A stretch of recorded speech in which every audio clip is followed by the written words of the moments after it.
2024년 가을, 이 가을의 날 주일마다 함께 이제 우리가 보실 말씀은 구약성경 잠언의 말씀을 함께 보려고 합니다.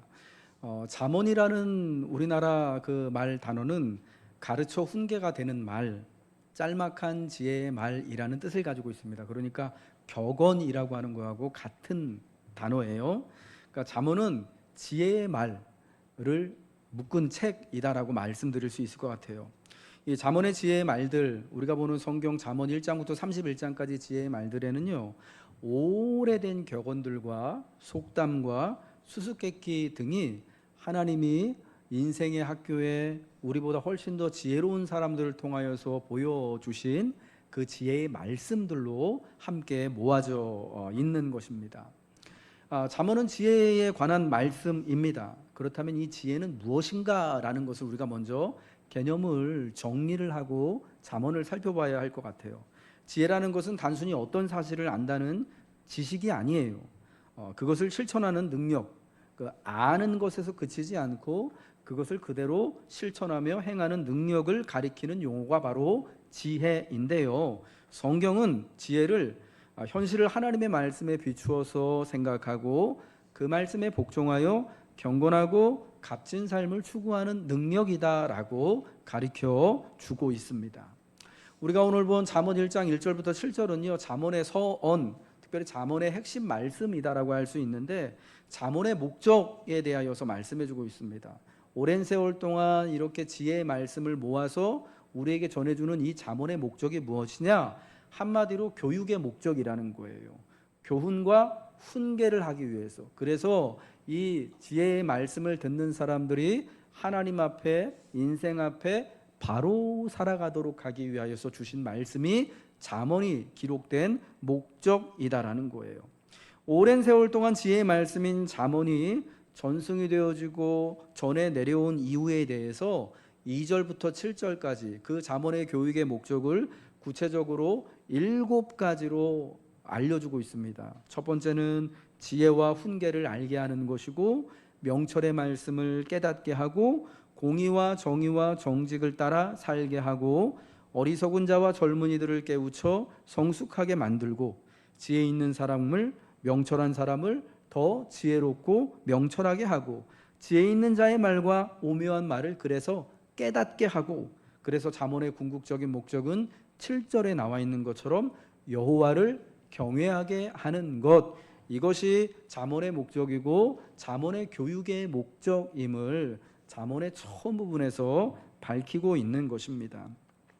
그럼 누가 이 잠언의 말씀, 지혜의 말씀들을 들어야 하겠습니까? 배워야 하겠습니까?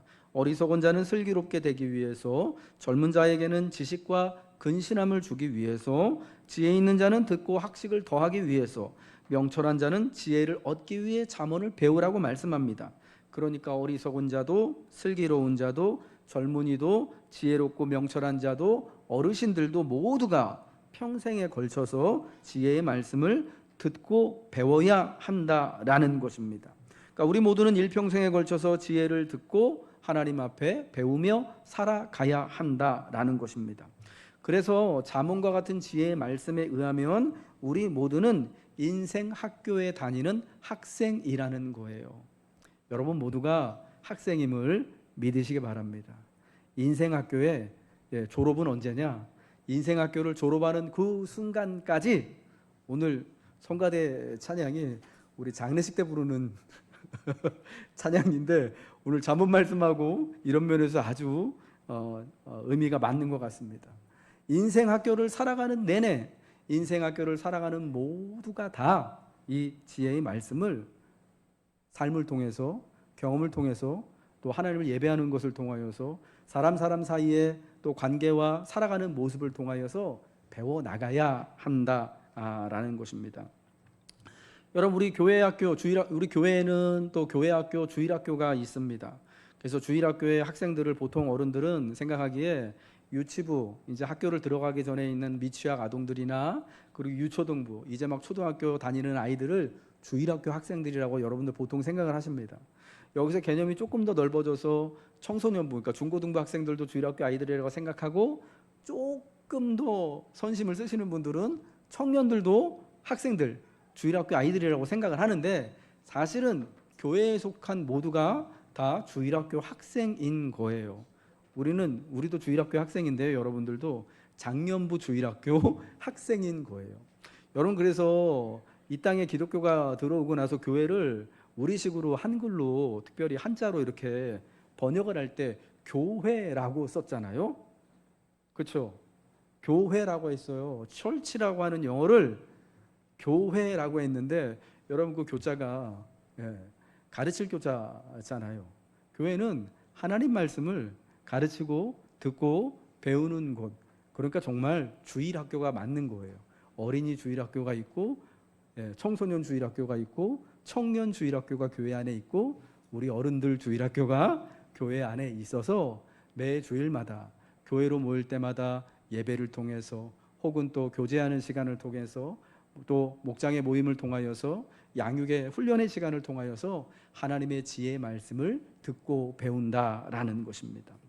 여러분, 그러므로 우리가 이제 학생이 아니라는 것이 아니라 우리의 인생을 걸쳐서 특별히 교회 안에 속한 우리 모두가 다 하나님의 교회에, 하나님의 집에 우리가 함께 하숙하고 있는 학생임을 기억하면서, 교회에서는 주일학교 학생으로, 여러분 삶에서는 인생학교를 살아가고 있는 학생으로서 날마다 주님의 또 지혜로운 말씀을 배우고 인생을 통하여서 경험하며 복되게 살아가시기를 주님의 이름으로 축복합니다. 잠언은 잠언 1장 1절의 말씀이죠. 특별히 이 잠언의 말씀이 다윗의 아들 이스라엘의 왕 솔로몬의 잠언이다라고 말씀하고 있습니다. 이 말씀은 잠언의 대표적인 저자가, 잠언을 기록한 대표적인 저자가 솔로몬이라는 말씀이에요. 잠언은 총 31장으로 구성이 되어져 있는 짧지 않은 말씀입니다. 오랜 세월 동안 여러 사람을 통하여서, 여러 환경을 통하여서 지혜의 말들이 주어졌기 때문에 여러분 사실은 굉장히 긴 그러한 성경이라고 할 수가 있는데, 이 31장으로 구성된 잠언에는요, 솔로몬 외에도 히스기야와 아굴과 르무엘의 어머니 등과 같이 저자로 혹은 편집자로 이들이 등장하고 있는 사람들이 있다라는 거예요.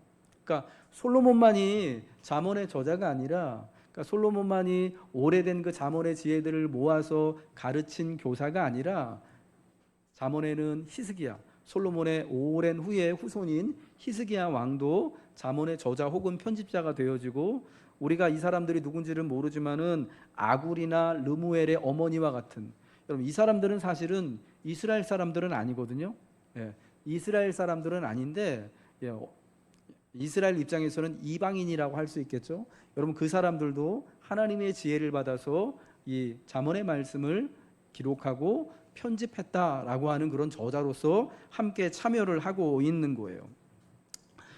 잠언은 그래서 다윗과 솔로몬의 그 이스라엘 왕정 초기부터, 그리고 이스라엘이 바벨론 포로로 끌려간 포로기 이후까지 그러니까 시기적으로 보면 거의 500년 이상 발전되어 온 것으로 보여요. 그러니까 오랜 세월 동안 여러 많은 사람들, 우리가 생각하기에 솔로몬과 같이, 히스기야와 같이 굉장히 지혜롭고 현명한 왕들뿐만 아니라 르무엘의 어머니와 같은 현숙하고 현명한 여인들, 여러분 그들을 통하여서 가르쳐주고 전해져 온 것들이 상당히 오랜 세월 동안 오랜 지혜자들을 통하여서 그 지혜가 주어졌다라는 거예요.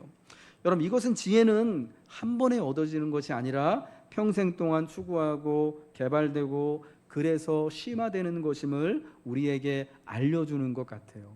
여러분 그래서 우리가 인생학교에서 평생 동안 하나님의 지혜들을, 하나님을 경외함으로 지혜를 배우고 지혜를 경험해야 하는 거예요.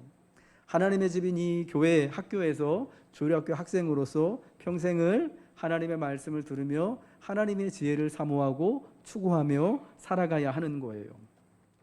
여러분 이 잠언의 대가가, 잠언의 대표적인 사람이 바로, 잠언을 기록한 대표적인 사람이 솔로몬이기 때문에, 그럼 솔로몬의 지혜는 어떠했는지를 우리가 먼저 살펴볼 필요가 있겠죠.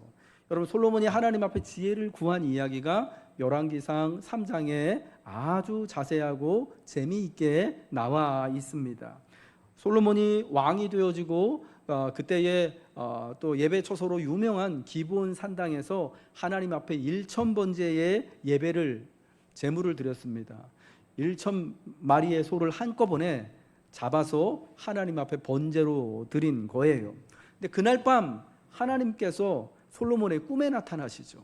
내가 내게 무엇을 해줄까? 너는 구해라 라고 하니까 솔로몬이 하나님 앞에 구한 것이 열왕기상 3장 9절 그리고 하나님의 응답이 3장 11절에 나와 있어요. 우리 같이 읽겠습니다. 3장 9절입니다. 시작. 누가 주의 이 많은 백성을 재판할 수 있사오리이까?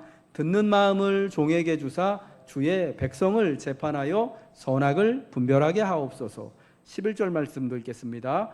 이에 하나님이 그에게 이르시되 내가 이것을 구하도다. 자기를 위하여 장수하기를 구하지 아니하며 부도 구하지 아니하며 자기 원수의 생명을 멸하기도 구하지 아니하고 오직 송사를 듣고 분별하는 지혜를 구하였으니. 여러분 9절과 11절 말씀을 잘 보세요. 여러분 솔로몬은 아버지의 뒤를 이어서 왕이 됐습니다. 근데 여러분 그때의 왕의 가장 중요한 일들 중에 하나가 뭐냐면요, 백성들을 재판하는 거예요. 오늘날에는 행정부의 수반이 따로 있고 입법하는 사람이 따로 있고 국회가 따로 있고 뭐 정부가 따로 있고 그리고 또 사법부가 따로 있어서 재판하는 일을 뭐 판사들이 하고 검사들이 하지만은 여러분 그 옛날에 왕의 중요한 업무 중에 하나가 백성의 억울한 일들을 받고 송사를 받고 공의롭게 정의롭게 재판해 주는 거예요. 여러분 그래서 하나님의 지혜 가운데 공의와 정의롭게 행할 수 있도록 공의와 정의가 항상 같이 따라오는 거예요. 솔로몬이 왕이 되어지고요. 하나님 앞에 하나님이 너는 내게 구하라고 했을 때 뭘 구했다고요? 9절에 보니까 지혜를 구했어요. 그 성경의 표현대로 우리 성경의 표현대로는 뭘 구했다고요? 누가 주의 이 많은 백성을 재판할 수 있사오리이까? 그 다음에 뭘 구했다고요? 한글들 다 아시잖아요. 듣는 마음을 구했어요. 누가 주의 이 많은 백성을 재판할 수 있사오리까? 듣는 마음을 종에게 주사 주의 백성을 재판하여 선악을 분별하게 하옵소서. 주님 제게 듣는 마음을 주셔서 우리 백성들 재판할 때 공의롭게 정의롭게 잘 재판해서 선악을 분별해서 어떤 사람도 억울한 일을 당하지 않도록, 억울해가지고 진짜 막 악한 일이 판치지 않도록 이 재판을 통해서 선한 일들이 많이 일어날 수 있도록 뭘 달라고 했다고요? 뭐 다 아시는 거지만 성경의 표현대로 뭐요 권사님? 듣는 마음을 달라고 그랬다니까. 듣는 마음을 주사. 근데 하나님이 11절에 뭘 주신다고 했죠? 하나님 어떻게 말씀하십니까? 내가 이것을 구하도다. 자기를 위하여 장수하기를 구하지도 않고 부도 구하지 않고 자기 원수의 생명을 멸하기도 구하지 아니하고 오직 뭐요? 송사를 듣고 분별하는 지혜를 구했다. 재판에 관한 그 모든 것을 듣고 분별하는 지혜를 구했대요. 그러니까 여러분 솔로몬은 뭘 달라고 했다고요? 이렇게 참 이렇게 참 학습이 잘 안 될까? 듣는 마음을 달라고 그랬잖아요. 그러니까 성경의 표현대로요. 그게 결국은 지혜예요. 듣는 마음을 달라고 구했어요. 그런데 하나님은 솔로몬이 구한 듣는 마음을 어떻게 표현하신다고요? 송사를 듣고 분별하는 지혜. 여기서 이제 지혜가 나오는 거예요. 솔로몬은 듣는 마음을 달라고 했어요. 그런데 하나님은 내가 송사를 듣고 분별하는 지혜를 구했구나. 사실은 똑같은 거예요. 맞아요. 그러니까 듣는 마음은 뭐냐? 송사를 듣고 재판하러 온 백성들의 그 상황 하나하나를 세세하게 듣고 억울한 사람이 없도록 무엇이 옳고 그른지 하나님의 법과 공의와 정의에 따라서 잘 공정하게 재판하는 것, 분별하는 그 지혜를 구했다라는 거예요. 한마디로 재판을 하나님의 법에 따라 공의롭고 정의롭게, 그래서 누구도 억울하지 않도록 선함이 드러날 수 있도록 하는 지혜를 구했다라는 거예요. 이게 여러분 솔로몬이 구한 지혜였고요. 솔로몬이 가지고 있었던 지혜예요. 그러자 정말 하나님께서 그에게 듣는 마음, 즉 지혜를 허락하여 주셨는데, 여러분 열왕기상 3장에 보면 그 다음에 솔로몬의 재판 이야기가 아주 재미나게 나오잖아요. 여러분 우리가 유초등부 주일학교 때 정말 귀에 못이 박히도록 들었던 그 얘기요. 여러분 너무 잘 아시죠? 어느 날 그 이야기는 솔로몬이 얼마나 지혜롭고 솔로몬이 얼마나 그 억울하지 않도록 사람들에게 재판을 잘 해줬는지를 보여주는 그런 이야기 있는데, 어느 날 왕 앞에요, 두 명의 여자가 누구 아들인지를 확인해 달라고 재판을 걸어왔습니다. 근데 여러분, 이 두 여자가 직업이 뭐였습니까? 성매매업에 종사하는 여성들이었습니다. 남편은 없고요. 그렇게 성매매하는 사람들이었던 거예요. 근데 참 충격적인 것은요, 왕 앞에 재판을 받기 위해서, 우리 성경에는 창기라고 나와 있는데 그때나 지금이나 그 사회에서요, 가장 밑바닥에 있는 사람, 사실은 누구도 상대해주지 않을 것만 같은 그 사람들을요, 왕이 직접 재판하고 있는 거예요. 그건 어떤 의미냐면은, 비록 이 여인들이요, 세상에서 죄인이라고 취급받으면서 손가락질 당하고 욕먹고 있는 사람들일지라도 그 왕은, 솔로몬은요, 듣는 마음을 구했던 솔로몬은 이 여자들도 자기 백성, 자기 형제로, 자기 가족으로 보고 억울하지 않도록 재판을 하고 있는 거예요. 여러분, 그렇지 않으면 왕 앞에 나와서 재판을 받을 수가 없는 거예요. 여러분, 그런데 어떻습니까? 이 여인들 아들 하나를 놓고, 갓난쟁이 하나를 놓고 내 아들이다, 아니다, 내 아들이다라고 이렇게 막 따지지 않습니까? 여러분, 아무튼 솔로몬이 여차저차 해가지고 진짜 엄마를 찾아줬습니다. 여러분, 그래서 진짜 엄마가 아들이 죽는 꼴을 보지 않는, 아들을 뺏기고 아들의 생명을 해하지 않도록 하는 억울한 일을 당하지 않도록 여러분 재판을 아주 지혜롭게 했던 거예요. 그래서 악한 사람의 악한 꾀가 드러나게 되어지고, 정말 아들을 잃을 뻔한 사람들이, 그 여인이 억울함을 당하지 않도록 해 주었던 거예요. 여러분, 이 소식을 듣고요, 이스라엘에 살고 있는, 예루살렘에 살고 있는 백성들이 왕을 두려워해요. 어떤 거냐면, 하나님을 우리가 경외하는 것이 지식의 근본이라고 말씀하잖아요. 경외한다라는 것이 두려워한다라는 거거든요. 하나님의 지혜가 솔로몬에게 있음을 보고 하나님을 경외하는 것처럼, 하나님을 두려워하는 것처럼 왕에게 그런 마음을 품게 됐다라는 거예요. 왜냐하면 하나님이 그에게 지혜를 주셨기 때문이다라고 성경은 설명을 해주고 있다라는 거죠. 근데 여러분, 여기서 이 솔로몬의 지혜는 이렇게 잘 듣는 지혜였어요. 재판을 잘하는 지혜였어요. 누구도 그래서 억울하지 않도록 백성들을 잘 인도할 수 있는 지혜였는데, 그 하나님이 주신 그 솔로몬의 지혜의 열매로 여러분, 누가 유익을 지금 얻었습니까? 중요한 게, 하나님이 솔로몬이 듣는 마음, 지혜를 구하니까 하나님께서 너 잘 구했다고 하면서 막 내가 내게 지혜도 주고, 그리고 내가 구하지 않은 부귀와 영광도 주고, 너 이후에도, 너 이전에도 너와 같은 자가 없을 것이다 라고 이렇게 막 우리가 그것만 보잖아요.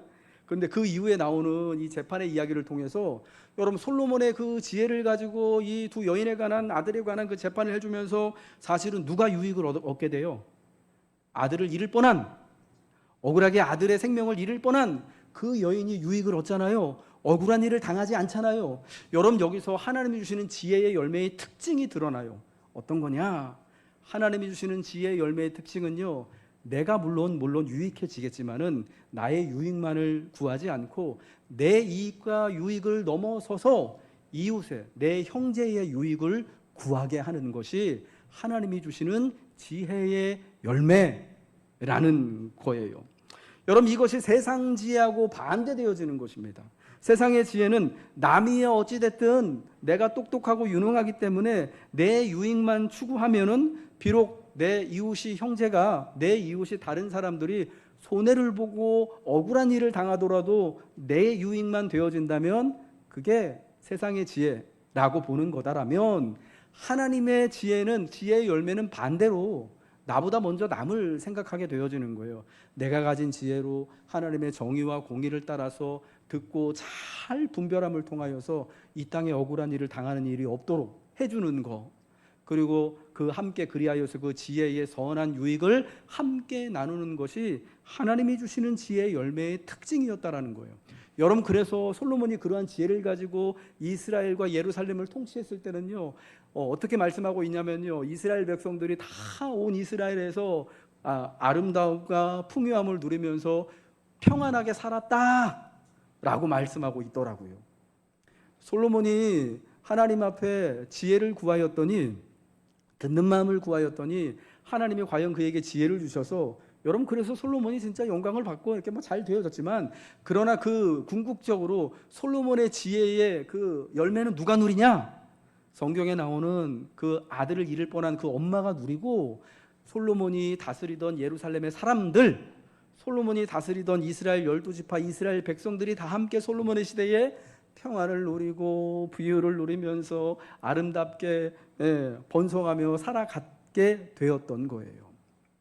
여러분, 이것이 잠언에서 말씀하고 있는, 성경에서 말씀하고 있는 하나님이 주신 지혜의 모습이고 지혜의 열매가 되는 겁니다. 그런데 여러분, 안타깝게도 솔로몬이 스스로를 아이와 같이 여길 때는 하나님의 지혜를 구하여서 지혜롭고 형통할 수 있었지만 점점 그 마음이 하나님을 떠나게 되어지고, 그리고 하나님의 법과 뜻을 따라 살지 않게 되었을 때, 하나님이 그를 떠나시게 되어질 때 사방에서 대적들을 일으켜서 매우 곤란케 되어지죠. 그리고 그렇게 하나님의 지혜가 그에게서 떠나가게 되어질 때, 여러분, 그동안은 솔로몬이 지혜롭게 행할 때는 모든 백성들이 평안함과 부유함을 누리게 됐는데, 이제 솔로몬 후기에 가서 하나님을 떠나서, 그러니까 지혜롭지 못한 솔로몬으로 인하여서 어떤 일이 벌어집니까? 이스라엘 백성들의 살아가는 삶이 굉장히 어려워져요.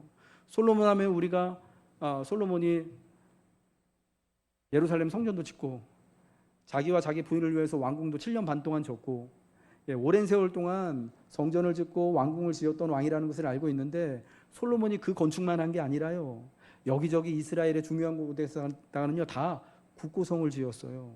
그러니까 솔로몬이 통치하는 40년 내내요 이스라엘 여기저기서 공사가 한창이었습니다.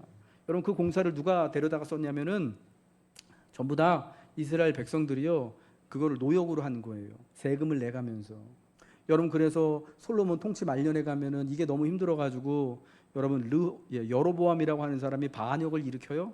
그래가지고 그가 도망을 가죠, 애굽으로. 그리고 나중에 솔로몬이 죽고 나서 그 아들 르호보암이 왕이 됐을 때, 이스라엘 유다 지파를 뺀 열 지파가 르호보암에게 찾아와서 우리에게 당신의 아버지가 지운 이 세금과 노역이 너무 과하니까 이걸 좀 깎아주십시오라고 했다가, 르호보암이 어리석게 지혜롭게 행하지 못하여서 결국 나머지 지파들이 반역을 일으키고 나라가 위아래로 갈라지게 되지 않았습니까?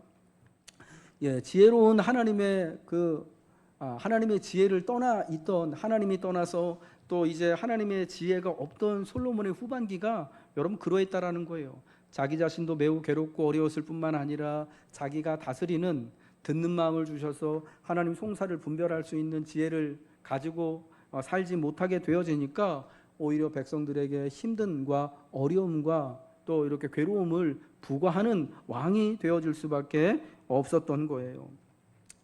여러분, 그러니까 기꺼이 듣고자 하는 마음, 하나님의 말씀과 법에 따라 이 땅의 삶에 공의와 정의를 실현해 나가고 긍휼과 자비의 삶을 살고자 하는 것이 지혜예요. 여러분, 그래서 여러분, 저는 우리 성도들이요, 그리고 우리 여러분의 자녀들이 단순히 공부 잘하고 단순히 그래서 돈 잘 벌고 잘 되고 형통하고 성공하고 해서 사람을 잘 부리는 그런 지혜로운 사람, 그런 지혜의 모습으로 사는 것이 아니라, 우리가 지혜로움으로 인하여서 우리 성도들이, 우리 자녀들이 하나님 주시는 그 지혜의 은혜가 있어서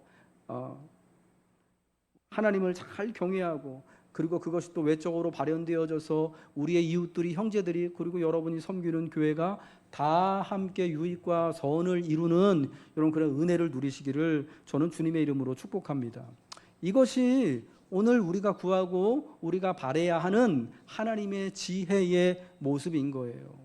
단순히 그냥 지혜로워서 머리가 좋아가지고 비상해서 공부 잘하고 돈 잘 벌고 그냥 성공하고, 여러분, 이런 것이 사실은 하나님이 말씀하시는 지혜가 아니다라는 거예요.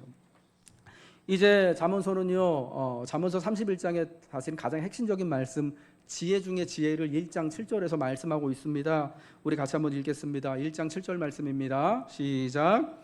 여호와를 경외하는 것이 지식의 근본이거늘 미련한 자는 지혜와 훈계를 멸시하느니라. 지혜 중에 지혜가 뭐냐? 여호와를 경외하는 것이 지식의 근본, 지혜 중에 지혜다라고 말씀을 하고 있습니다. 여러분, 경외한다라는 것은 앞서도 말씀드렸지만 두려워한다라는 거예요. 하나님을 두려워한다라는 겁니다. 여러분, 두려워한다라는 것은 하나님을 무서워한다라는 것하고는 좀 결이 다릅니다. 성경에 일어난 사건으로 이 하나님을 경외하는 것, 두려워하는 것을 가장 좀 잘 묘사해주고 있는 것이 불탄 떨기나무를 본 모세의 반응일 거예요. 모세가 애굽에서 도망쳐 나와가지고 그가 이 아라비아 광야에서 장인의 양을 치고 있을 때에 하나님이 그에게 나타나시잖아요. 저 멀리 떨기나무가 있는데, 가시덤불 같은 나무가 있는데 갑자기 그 나무에 불이 붙었는데 나무가 불타가지고 사그라들지 않는 거예요. 불은 계속 붙어있는 그 광경을 보고 너무 놀라가지고 모세가 두렵습니다. 그런데 또 호기심이 나서 가서 자세히 보고 싶어요. 여러분, 이게 두려운 감정인 거예요. 이게 하나님을 경외하는 감정인 거예요. 그가 가까이 다가서자 하나님이 말씀하시죠. 모세야, 내가 내 조상의 하나님이다. 너 여기는 내가 있는 곳이니까 내 발에서 신을 벗어라 하는 거죠. 그때 느꼈던 감정이 하나님을 경외하는 것, 하나님을 두려워하는 감정이다라는 겁니다. 그러니까 여호와를 경외하는 것은 어떤 것이냐? 하나님이 생명을 창조하고 유지하시며 모든 지혜의 근원이요 제공자이심을 고백하는 믿는 이의 태도인데, 특별히 나를 하나님보다 절대 위에 두지 않고 늘 하나님 아래에 두는 것이 하나님을 경외하는 것, 하나님을 경외하는 지혜다라는 말씀입니다. 그러나 반대로 미련한 자는 지혜와 훈계, 하나님이 주시는 지혜와 훈계를 멸시하고 조롱하고 기뻐하지 않는다라는 거예요. 하나님의 지혜보다 자기를 더 위에 두는 태도를 말씀을 하는 거예요. 하나님을 인정하지 않고 하나님의 지혜와 말씀 듣기를 거절하는 것이죠. 왜 그럴까요? 나도 하나님만큼 지혜롭다, 나도 알만큼 안다 라고 하는 여러분 자기 인식이 있기 때문입니다. 여러분, 우리나라 말 속담에 명주 고르다 삼배 고른다라는 이야기가 속담이 있습니다. 무슨 뜻인지 아시죠? 같은 속담으로 너무 고르다 눈먼 사위 고른다 라는 속담도 있습니다. 그러니까 사람이 너무 좋은 거 고르려고 그냥 이것 째고 저것 째고 하다가 제일 좋은 거 고르려고 하다가 안 좋은 거 고른다는 얘기예요.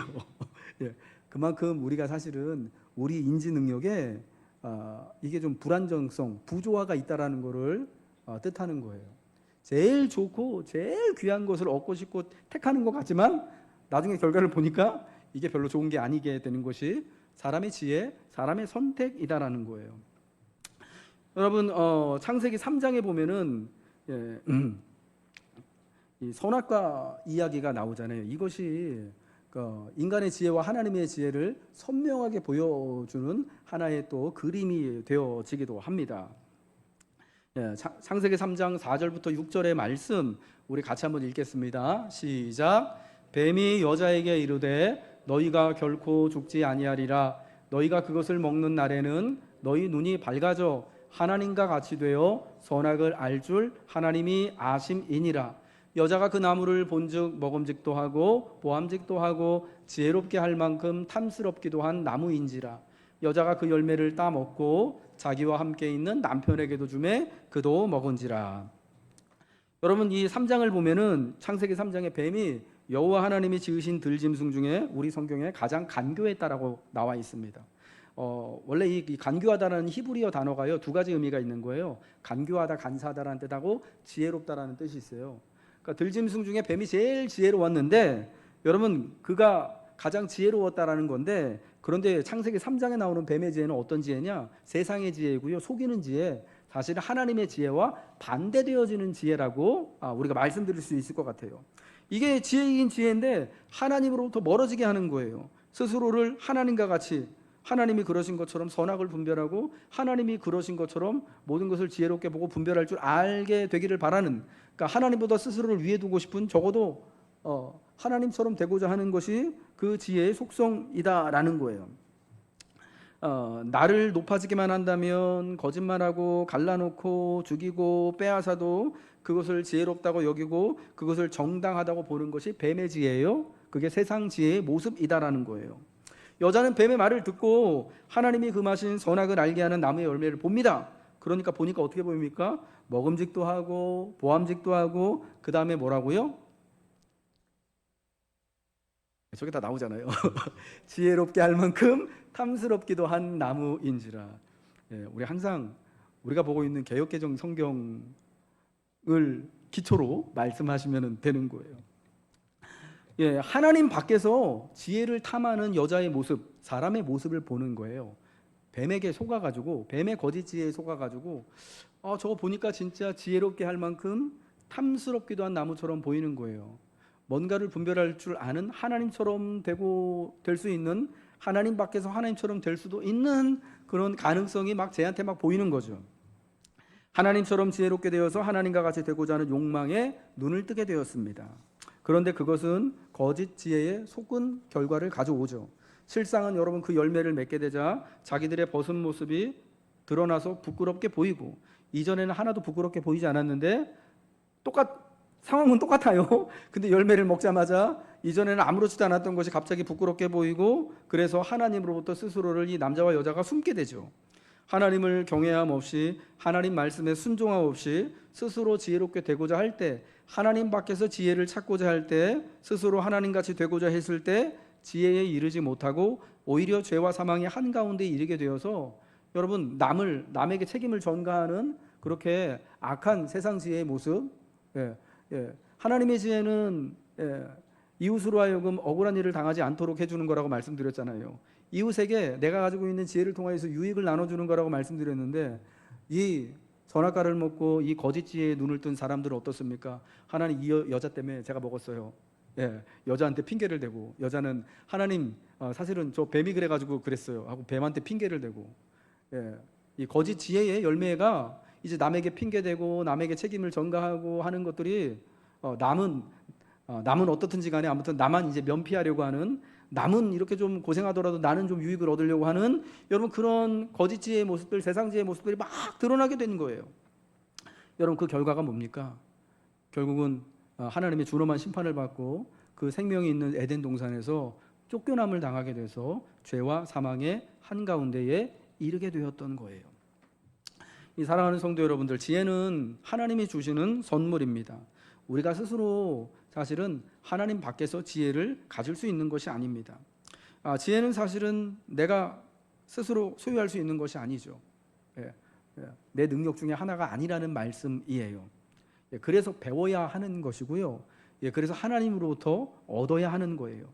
그것은 오직 지혜와 말씀으로 온 세상을 창조하신 하나님이 우리 인생학교를 통하여서 하나님을 경외하는, 하나님의 사랑하는 자녀들, 하나님의 학생들에게 주시는 선물입니다.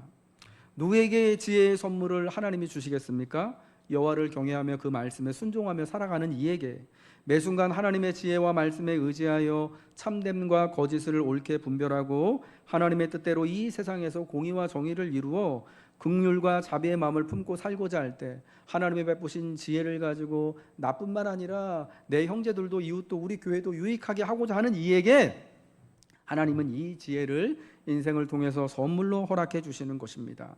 하나님을 경외하는 지혜는 평생에 걸쳐서 교훈과 훈계를 받게 하며 슬기롭게 하고 지식과 근신함을 가져다 줍니다.